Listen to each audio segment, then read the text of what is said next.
It was a gray, quiet morning when Ella stepped out of her flat with a scarf wrapped around her neck and a small notebook tucked into her coat pocket.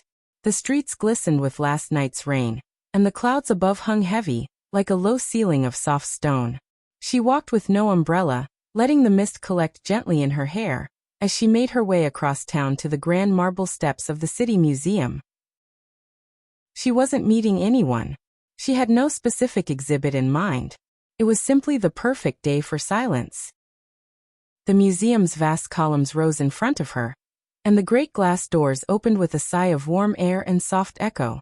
Inside, the lobby stretched up into a domed ceiling painted with a faint celestial mural, planets, stars, constellations that looked like ancient questions. The floors gleamed with polished stone, and footsteps whispered rather than echoed. She paid for her ticket, received a small map, and declined the audio guide. Today, she wanted to hear only the silence and the soft sound of people breathing beside art. The first gallery she entered was filled with classical sculptures, white marble bodies frozen mid-motion, their expressions both calm and tormented.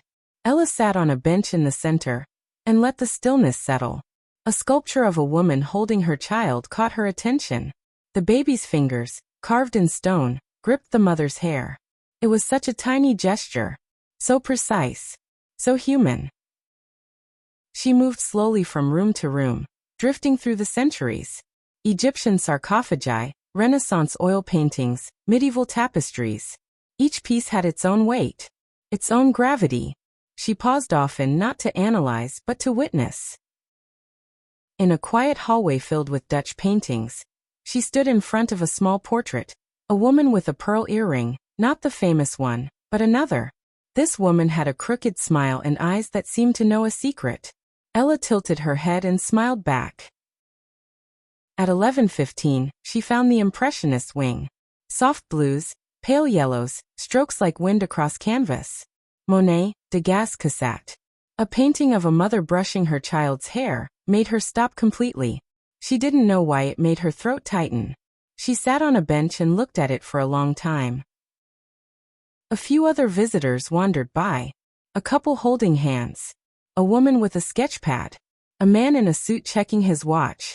The museum breathed around them all. She wandered into the sculpture garden next. The rain had stopped, and the clouds were starting to thin. Outside, the air was crisp and smelled of wet leaves. The garden was quiet. A bronze figure of a woman reaching upward stood among a patch of rosemary. The plants brushed her ankles. Ella took out her notebook and wrote, "Art doesn't ask you to explain yourself. It just waits, quietly, until you see yourself in it." She stayed in the garden until her fingers grew cold. Then she wandered back inside, found the museum cafe, and ordered a bowl of vegetable soup with a slice of rye bread. She sat near a tall window, watching rain trickle down the glass.